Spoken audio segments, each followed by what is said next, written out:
So you have four kids that can get out and work, and you have a newborn infant. It seems like you have a family that's so large that you're almost from a bygone era. I mean, I'm the middle child of 7, but it's very, very rare that somebody has 5 kids, or at least around me. What are you living in a lost world? Is this ever coming back? Like, what do you think about that? I look at our community, and we're one of a few of my classmates that we have bigger families, 3 to 5 to 6 kids. We're not alone in our rural community here locally. And even the ones that have moved away to different towns, they still have larger families too. So it's still alive and well. And I'm really proud to say that, I got 5 kids, and I'm trying to raise them in this world and help them get through to the future and help them to grow the world. What was different about fatherhood than what you expect? How old were you when you first started having kids? Well, 9 years ago, I'm 34 now, just about 35. So 9 years ago, we had our first son, and I didn't know if I was ready for it or not. I was fresh out of college. My wife was just finishing school and still finishing some of her teaching stuff. So we were young and kind of didn't know much and ready to take on the world, weren't going to listen to anybody else tell us how to raise your kid. It's like, no, I know it. You should have been raising your kids like this. And I'm like, there's a reason a lot of people are saying, don't tell me how to raise my kids until you've raised a kid, because there's a lot you learn that you don't know that you don't know. Oh man, that is like my entire experience. You think about like, oh, well, it's time for bed. You just put the child to bed, but you don't realize that child has like something inside of it that says, I don't want to go to sleep. And like all these old wives' tales and all these little tricks, you have to have access to them, because just trying to do it on your own is like, this little mystery box doesn't want anything to do with me. And that's with 5 kids. I don't think we've had 2 of them that have been the same. Everyone's got a different routine at bedtime. One wants to be cuddled. The other one wants to lay out and sprawl out. And it's amazing. They have the same parents, but they're totally different kids. Everyone's their own person, and to deal with that. And I'm sure it's different every night for you with your little one, that she doesn't always want the bottle every night. Sometimes she just wants to cuddle or wants to stretch. And, this 5th one's really throwing us for a loop. He's different than all the other ones. So it's like we're learning over all new. And when you think about what you expected fatherhood would be like versus what it actually is like, what's the difference between those two things? I thought it would be, it's kind of easy. I grew up, my dad was hands-on on the farm, so I was always with him. And me being the only boy, I have 2 older sisters.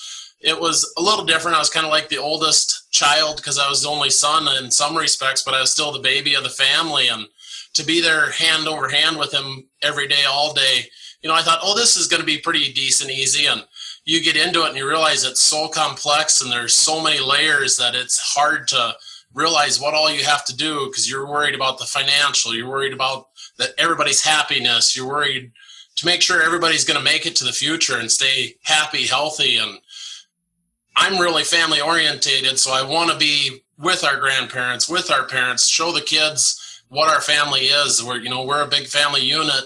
We're kind of our own tribe. We stick together, and we still every Sunday morning go to our Grandma A's, and we all sit and have coffee, whether she's there or not. We get together as a family and get together. And that's the one thing I wasn't quite ready for, is it takes extra time. And I was the hurry up, let's go, I'm going to get in a vehicle and drive somewhere and be there. Well, no, it takes time to get everybody loaded. You got to make sure everybody's happy. They've got all their own individual things. You got to have seating arrangements when you get to 5 kids, so the 2 that fight with each other aren't next to each other, and split them up a little and rearrange. But really, I wasn't expected to take care of these kids and watch them and make sure that you're here at this time and taking care of all their needs. There's a lot a person doesn't realize.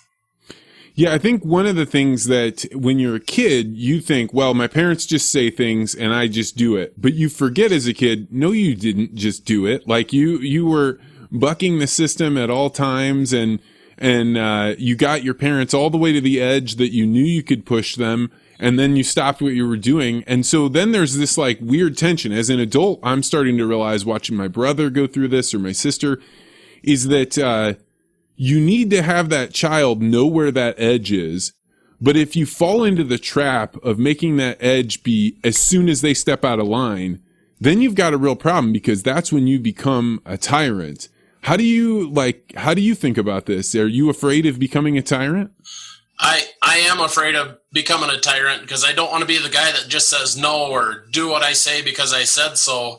But in the same breath, some of that needs to be, okay, you've asked a couple times now, I've responded with some answers. You need to just say, okay, mom, okay, dad, and understand you'll learn more later, but you still have to go with the flow and do what needs to be done at that moment, because we can't always sit and explain as parents, everything that's going on. And these young developing minds, you have to feed that curiosity so they learn.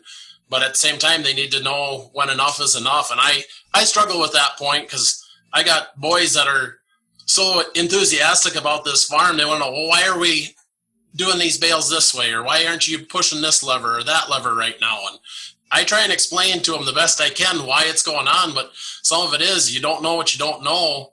And to get them built up to that point, it takes time. And there's a lot of knowledge that they don't know as kids, and you forget that they don't know. And it makes it difficult to relate to them sometimes, but you got to start small, baby steps, and keep working with them and have them actively involved with whatever you're doing so they learn. If you have kids on a farm, I think about the safety aspects. I mean, how much this society has moved towards protecting these children is totally different than what it was when I was growing up, and probably really different for you too, because you were living out on a farm. But I know people that live in a small town that it's not acceptable anymore for the kids to walk to school. Like, they are expected that parents drive them, and that you're abusing kids. And then you go all the way over to the other pole where you're talking about, your kids maybe starting to either be around machinery or actually starting to run it or starting to handle it. What do you think? I mean, you're living in a bygone era in a modern age. Yeah, and to go back, at 8 years old, I was driving a loader tractor with 8,000-pound bales behind me on the state highway at 8 years old. And we didn't think much of it. You didn't go in road gear. You stayed at 14 miles an hour instead of 20. And my wife was the same way. She was strapped onto the seat of the tractor, and she drove the square baler while her dad stacked the bales on the hay rack. And now I think back to that, I'm like, I don't know what I want my kids doing that at that age. I'm still worried, but at the same time, we got to give them the opportunity to show that they can do it. Here recently, we've been hauling bales home from the field with straw bales, and we got them stacked in the field so we could plant some cover crops. And in between stacks, it's a long walk if you got to walk. But you got a 8-year-old kid, a 9-year-old kid, and they hop in that tractor and they can drive it to the next pile in the wide open field. That's a great opportunity for them to learn how to control something that is way bigger than they are, with tires that are taller than I am, and give them that opportunity to show that they can learn. And by golly, they did pretty darn good for driving all by themselves. I mean, they've helped me drive around the yard, but you give them control of a big behemoth of a machine that can lift 3,000 pounds and say, here, drive this to the next pile for me and park it, put it in park, get it in neutral, make sure it's safe to get in and out. And they're doing a good job. We can challenge these kids, and they can really show us their capabilities if we give them the opportunity. And I think we're losing some of that. Thanks for checking out this podcast short. If you like this interview, make sure you hit the like and subscribe button and hit that bell so you always get notified about this podcast. And if you're really interested in conversations like this, you may want to consider joining the Articulate Ventures Network. To find out more, go to network.articulate.ventures.